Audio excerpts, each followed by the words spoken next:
Hello guys and welcome back to my channel Rakai vlog. আশা করি তোমরা সবাই খুব ভালো আছো, সুস্থ আছো। আমরাও সবাই খুব ভালো আছি। তোমরা নিশ্চয়ই বুঝেই গেছো কন্টেন্ট এবং থাম্বনেল দেখে যে হ্যাঁ, আমরা কিন্তু আমাদের ট্রিপের জন্য বেরিয়ে গেছি। আর মেইন হানিমুনের জন্য আমরা বেরিয়ে গেছি। আর আমরা এখন পাঁশকুড়াতে আছি, এরপর ট্রেন ধরে হাওড়া যাবো। তো চলো সব কিছুই তোমাদের সাথে শেয়ার করছি।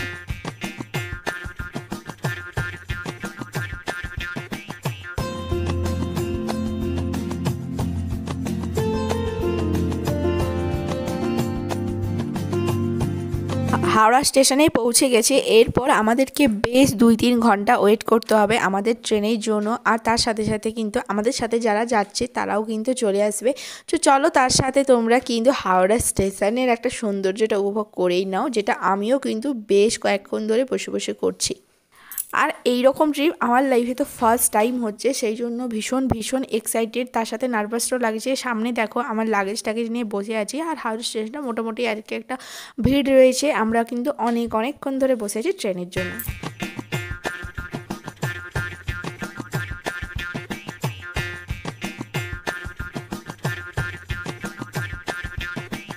আমাদের ট্রেন কিন্তু ঠিকঠাক টাইমেই এসেছে, কিন্তু আমরা অনেকটাই টাইমের আগে পৌঁছে গেছিলাম ট্রেনকে লেটের হওয়ার জন্য। সেই জন্য আমাদেরকে হাওড়া স্টেশনে অনেকক্ষণ কিন্তু বসে থাকতে হয়েছে।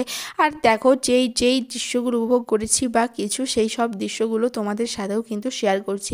আসলে হাওড়া খুব একটা আসা হয় না, যখন কোথাও দূর জার্নি করা হয় তখনই কিন্তু হাওড়া স্টেশনে আমরা ট্রেন ধরতে আসি। আর সেই জন্য এই সব দৃশ্যগুলো কিন্তু আমাদের চোখে কমই দেখা যায়। তবে এখানে একটা জিনিস নোটিস করলাম যে এখানে খাওয়ার দাওয়ার এতটাই হাই প্রাইসের যে কি বলবো, তাও কিন্তু কিছু করার নেই, খেতে হবে বা নিয়ে যেতে হবে। আর হ্যাঁ, আমরা কিন্তু বাড়ি থেকেও খাওয়ার বানিয়ে এনেছিলাম, আর সেটাই কিন্তু বসে বসে আমাদের সাথে যারা যাবে তারা আসলে কিন্তু খেয়ে দিয়ে আমরা একদম স্টার্ট করবো আমাদের জার্নি। চলো তোমাদের সাথে কথা বলতে বলতে এইসব দৃশ্য দেখাতে কিন্তু ওরা কিন্তু চলে এসছে। আর ওদের সাথে একটুখানি হাই হ্যালো করে নাও। দেখো ওরাও কিন্তু হাই হ্যালো করছে। আমরা কয়েকজন মিলে ডিসাইড করলাম যে অনেকক্ষণই তো বসে থাকতে হবে আমাদের ট্রেন আসার জন্য, সেই জন্য চলো একটুখানি আশেপাশের চারিপাশ পরিবেশটা একটুখানি ঘুরে নেওয়া যাক। আর এই দেখো এইখানে সুমনা, ও একটু সানগ্লাস দেখে নিচ্ছিল। তারপরে এখানে নিচে যে সবজি মার্কেট বসে সেইগুলোও একটুখানিও আমাকে দেখাচ্ছিল। সত্যি কথা বলতে সচরাচর তো আসা হয় না, আর এসব দেখার পর না খুব ভয় লাগছিল, কারণ এই জায়গাটা না খুব ভয় হচ্ছিল আর খুব ভিড়ও ছিল। তো যাই হোক, ওকে বললাম যে তাড়াতাড়ি করে চলো আমরা কিন্তু আমাদের জায়গাতেই ফিরে যাই, আমাদের ট্রেন এবার চলে আসবে। আর গিয়ে আমরা কিন্তু ট্রেনে উঠে লাগেজটাকে সেট করতে হবে। সো এই কথা মতোই কিন্তু চলে গেলাম। আর দেখো কথা বলতে বলতেই যে এতটা ভিড়, ভয় করবে না আমাদের?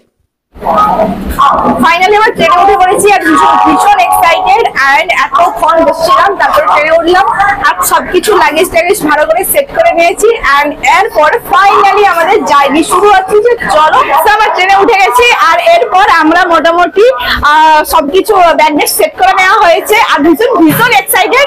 আর আমাদের সাথে আরো অনেকে যাচ্ছে, আস্তে আস্তে তোমরা ভীষণ ভালো ভালো কি ব্লগ দেখতে পারবে। আর সাউরি, আর এই হলো সাউরি আমাদের সাথে যাচ্ছে। হাই বলো।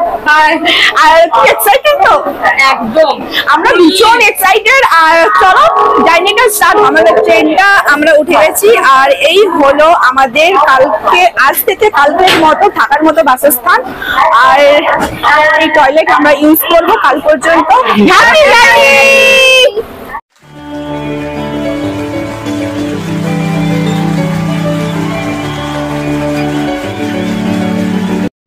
ট্রেনটা কিন্তু আমাদের ঠিকঠাক টাইমে, একদম রাইট টাইমে কিন্তু ছেড়ে দিয়েছে। আর ট্রেনে ওঠার পর কিন্তু আমরা আবারও একটুখানি মুখরোচক কিছু খাওয়া দাওয়া করে নিচ্ছিলাম। আর তার সাথেও চলছিল বিশাল গল্প।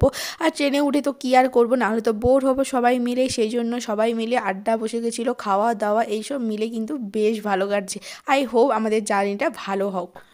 ছোটোবেলায় এরকম স্টেশনে ট্রেন দাঁড়ালে কীরকম ভয় লাগতো, আর বিশেষ করে বাবারা যখন নিচে নামতো তখন মনে হতো কখন উঠে আসবে, এই বুঝি ট্রেন ছেড়ে দিচ্ছিলো। আর ঠিক এই অনুভূতিটাও কিন্তু আমার হচ্ছিল। আমরা আর্লি মর্নিং আমরা নেমে গেছি আর এনজিপি স্টেশনে। আর এখন আমরা যাচ্ছি একটু ফ্রেশ হয়ে, এবার আমরা গ্যাংটকের উদ্দেশ্যে রওনা দেবো। সো তোমরা দেখতে থাকো। আর গুড মর্নিং। আমরা তো আর্লি মর্নিং নেমে গেছি, আর অ্যাকচুয়ালি আমাদেরকে আমাদের টাইমের অনেকটা আগেই আর কি এনজেপিতে নামিয়ে দিয়েছে আমাদের ট্রেনটা। তো যাই হোক, সারা রাত জার্নি করার পর আমরা কিন্তু নেমে গেছি ভোরবেলা। এরপর আমরা কিন্তু আমাদের হোটেলের উদ্দেশ্যে যাচ্ছি, তার আগে একটুখানি ফ্রেশ হবো, সেটা তো বললাম তোমাদেরকে। আর এই দেখো সেই এনজেপি স্টেশন, আর এখানে দেখো প্রচুর প্রচুর গাড়ি আছে সমস্ত ট্যুরিস্টদের জন্যই। আর আমাদের এখানে গাড়ি ঠিক করাই ছিল আগে থেকে, তো সেই তিনি চলে এসেছেন। আর তারপর আমাদের লাগেজগুলোও কিন্তু তিনি এখন গাড়ির সাথে ভালো করে বেঁধে নিচ্ছেন। তারপরে তো আমাদের একটা লম্বা জার্নি শুরু, প্রায় এখান থেকে 3 থেকে 4 ঘন্টা লাগবে আমাদের গ্যাংটক পৌঁছাতে। আর তার সাথে সাথে দেখো শুরু হয়ে গিয়েছে বৃষ্টি, বা কোথাও আবার রোদের ছটাও ছিল, বাট বৃষ্টি ছিল। আর আবহাওয়াটা নয় শীত নয় গরম এরকম টাইপের ছিল, কিন্তু বৃষ্টি দেখে আমাদের মনে মনে খুব চিন্তা হচ্ছিল যে আমরা নেক্সট ডেস্টিনেশনগুলো কীরকম পাবো বা পেতে পারি। বাট মানে কি বলবো, ওয়েদার এখানে তো এরকম স্টার্ট হয়েই গেছে যে কখনো বৃষ্টি কখনো রোদ। আর এই পাহাড়ের সৌন্দর্যটা মনে হয় এই টাইমেই উপভোগ করার একটা পারফেক্ট একটা কম্বিনেশন। এখন কিন্তু রাস্তায় রওনা দিয়ে দিয়েছি আর আমাদের গাড়িতে করে।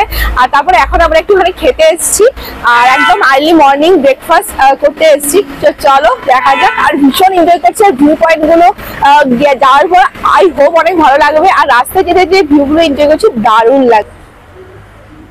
এই দেখো আমার পিছনেই একটা ভিউ পয়েন্ট আছে, আর দারুণ এই ভিউটা। আর তো চলো বেশি বকবক করবো না, সবাই বসে আছে, খাইয়ে নেওয়া যাক।